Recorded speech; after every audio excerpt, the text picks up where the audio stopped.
우리나라 대통령은 5년에 한 번 바뀌는데 옆 나라는 왜 그대로인가요?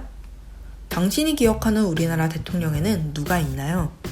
이렇게 대통령이 바뀌는 동안 이웃 나라들은 어땠는지 한번 살펴볼까요?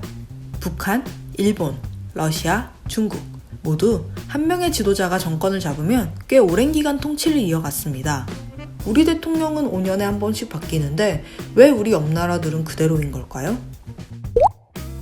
먼저 중국부터 살펴봅시다. 우리나라에 대통령이 있다면 중국에는 국가 주석이 있습니다. 현재 중국의 국가 주석은 시진핑입니다. 시진핑은 국가 주석 외에도 공산당 총서기와 중앙군사위원회 주석 역할을 동시에 수행하고 있습니다. 정부와 당, 군대의 권력을 모두 틀어진 사실상의 최고 권력자입니다. 중국 국가 주석의 임기는 5년인데 연임, 그러니까 2번 이어서 주석을 맡는 것이 가능하지만 3연임까지는 불가능했죠.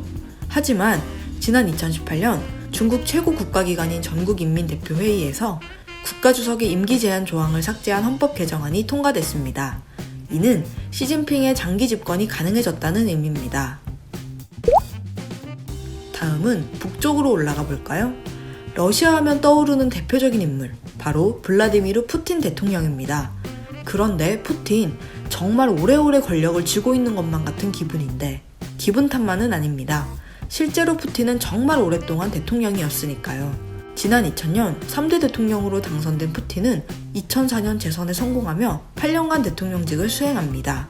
3번 연속 대통령이 되는 건 불가능했기 때문에 이후 총리가 되어 국정을 이끌었죠. 4년 뒤인 2012년 다시 대통령으로 돌아왔는데 이때부터는 대통령의 임기가 6년으로 늘었습니다. 2018년에 또다시 재선에 성공한 푸틴의 원래 임기는 2024년까지입니다. 그런데 어쩌면 우리는 푸틴을 15년 정도 더 봐야 할지도 모릅니다. 지난 7월 러시아의 헌법이 개정됐는데 이제는 같은 인물이 2번 넘게 대통령이 될 수 없다고 못 박았지만 개헌 이전 대통령직 수행 횟수가 아예 사라져 푸틴이 다시 대통령 선거에 출마할 수 있게 된 겁니다.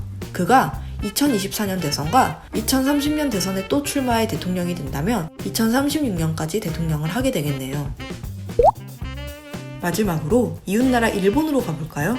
아직까지도 일왕이 존재하는 일본. 상징적인 인물인 일왕 대신 행정부를 이끄는 인물은 내각 총리 대신으로 불리는 총리입니다. 일본의 총리하면 떠오르는 사람.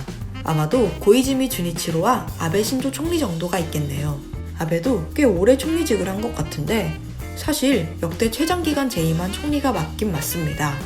아베는 1차 집권기를 포함해 8년 반이 넘게 총리직에 있었습니다. 내각제인 일본은 집권 여당의 총재가 총리를 맡는 것이 관례입니다.